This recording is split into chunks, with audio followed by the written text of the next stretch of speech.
বৌমা, বৌমা, অনেকগুলো আলু আছে, তাহলে কি বানানো যায় বলো তো? তাহলে মা আজকে বানানো যাক পটেটো স্টিক। প্রথমে সমস্ত আলুগুলোকে আমি মাঝখান থেকে কেটে নিয়ে এবার পরিষ্কার করে ধুয়ে প্রেসার কুকারের মধ্যে আলুগুলোকে ভালো করে সব আলু সাজিয়ে নিয়ে ঢাকনাটা আটকে এবার গ্যাসে বসিয়ে দেবো 3টে সিটি দেওয়ার অপেক্ষায়। তারপরে সমস্ত উপকরণগুলো রেডি করে নিয়েছি।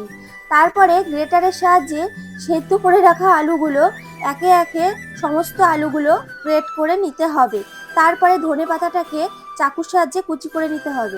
এবারে গ্রেট করে রাখা আলুগুলোর মধ্যে পরিমাণ মতো লবণ, গোলমরিচের গুঁড়ো, ঝাল লঙ্কার গুঁড়ো, কাশ্মীরি লঙ্কার গুঁড়ো, কর্নফ্লাওয়ার, কিছুটা চাট মশলা, ধনেপাতা কুচি দিয়ে সমস্ত উপকরণগুলোকে ভালো করে মেখে নিতে হবে। এবারে হাতে কিছুটা তেল মাখিয়ে নিয়ে মেখে রাখা আলুটাকে দিয়ে হাতের সাহায্যে সমান করে ছুরি দিয়ে পিস পিস করে কেটে নিয়ে সমস্ত আলুগুলোকে ফিঙ্গার শেপে তৈরি করে নেব। তারপরে কিছুটা কর্নফ্লাওয়ার নিয়ে ওপর থেকে ছড়িয়ে দিতে হবে।